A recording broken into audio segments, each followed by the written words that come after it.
Ang punto nato mga kaigsunan, kay gusto man ang Ginoo nga mudaghan pa ang tao kaniadto, wa pa ginagilimit. Pero karon nga daghan na. Sa panahon ni Moises, daghan na kaayo. Karon, katong sugo nga pagdaghan kamo. Apil pa ba ta ato?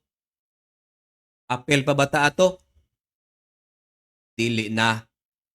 Karon sa atong panahon mga kaigsunan, garabi ng daghan ng tao. Ha? Mao nang karon sa atong panahon, advisable na gyud ang mag-control. Amin ba igsoon?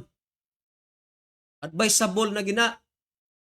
Mao niya nakadaot sa ubang mga tao.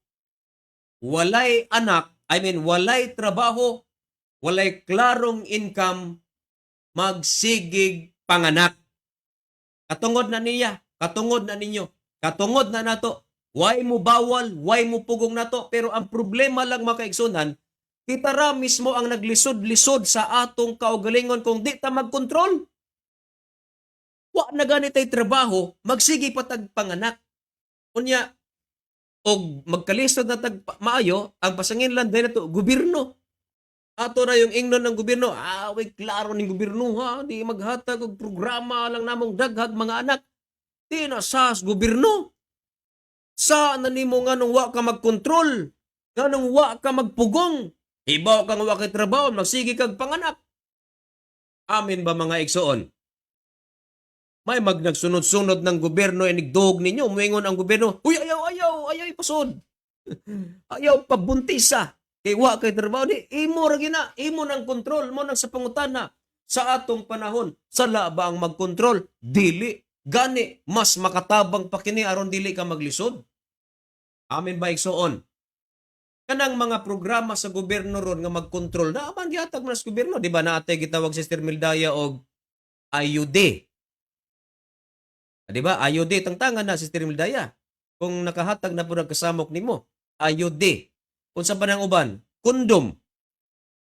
Sa atong iglesia, sa ACLJC, mga igsoon, mas gi-recommend nato kung mag-control man gani, kondom o IUD, ha? Pwede na. Or withdrawal, pwede na. Naaman po pills, di ba? Pero murag dili ko oyon anang pills, Sir Merlin.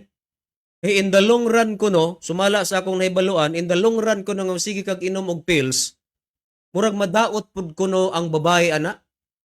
I'm not sure no, pero base sa akong nabasa, kung in the long run sa imong kinabuhi, nagsige na lang pug ka og inom anang pills para dili ka mubuntis.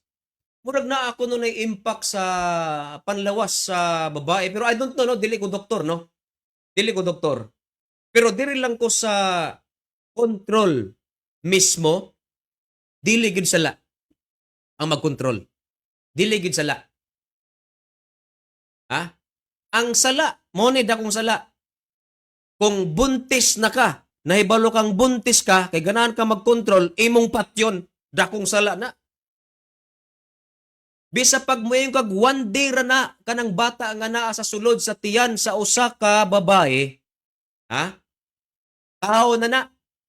Tao na na. O kung imo ng patyon kay ganahan kang magkontrol, dakong sala ka na, manubag ka na sa Ginoo. Ha?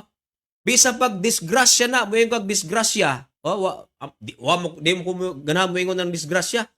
Kay kaning manag-uyab usahay, mulapas na sila, magbuntis na sila.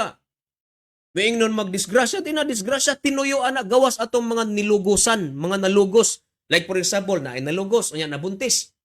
Bisa pag nalugos ka, unya nabuntis ka, gi-encourage ta ka, ayaw ginapatya ang bata kay nakasala na gani ka, na disgrasya na gali ka, imo pag yung patyon ang bata, ihimugso na.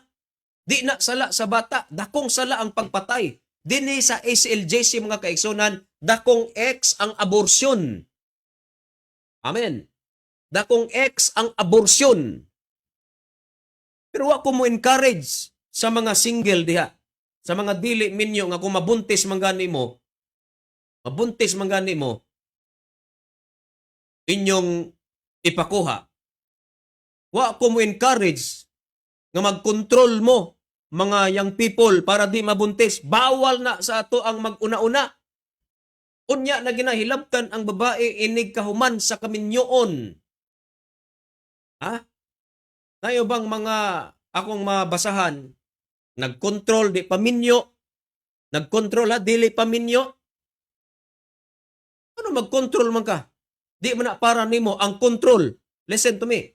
Ang pagkontrol mga igsoon para rana sa mga minyo.